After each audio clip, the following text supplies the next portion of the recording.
السلام علیکم دوستو، آج کی کہانی کا نام ہے بڑوں سے سیکھنا۔ ایک گاؤں میں ایک لڑکا رہتا تھا جس کا نام میک تھا۔ اس کا باپ کھیتی باڑی کرتا تھا جو کہ بہت محنت اور مشقت کا کام کرتا تھا۔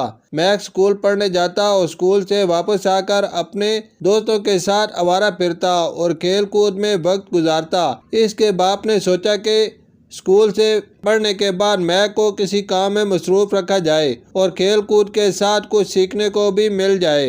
میک کے باپ نے میک کو مرغی خرید کر دی اور اسے اس کی دیکھ بھال کرنے کو کہا۔ میک نے مرغی کے لیے ایک خوبصورت ڈربہ بنایا۔ میک اسکول سے گھر آنے کے بعد مرغی کو دانہ کھلاتا اور اسے پانی پلاتا۔ وقت گزرتا گیا۔ میک کو جو پیسے ملتے ان میں سے کچھ خرچ کرتا اور باقی پیسوں سے مرغی کے لیے دانہ خریدتا۔ مرغی نے بہت سے انڈے دیے۔ ایک دن انڈوں سے بہت سے چوزے نکلے۔ میک بہت خوش ہوا۔ اب روزانہ میک چوزوں کے ساتھ کھیلتا اور ان کی خوب دیکھ بھال کرتا۔ اس طرح میک نے مرغیاں پالنا سیکھ لیا۔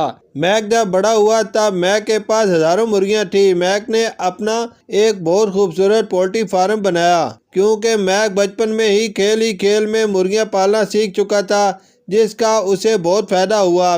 میک ایک کامیاب بزنس مین بن چکا تھا اور وہ روزانہ مرغیاں اور ان کے انڈے فروخت کر کے ماہانہ لاکھوں روپے کماتا، اور میک کے بچپن کے دوست آوارہ گردی کرنے اور فضول خرچ کرنے کی وجہ سے بے روزگار اور در بدر پھرتے رہتے کیونکہ انہوں نے بچپن میں آوارہ گردی اور کھیل کود میں وقت برباد کیا۔ اس کہانی سے ہمیں یہ سبق ملتا ہے، ہمیشہ اپنے بڑوں سے کچھ نہ کچھ ضرور سیکھیں تاکہ وہ ہمارے آنے والے وقت میں ہمارے کام آ سکے۔ شکریہ۔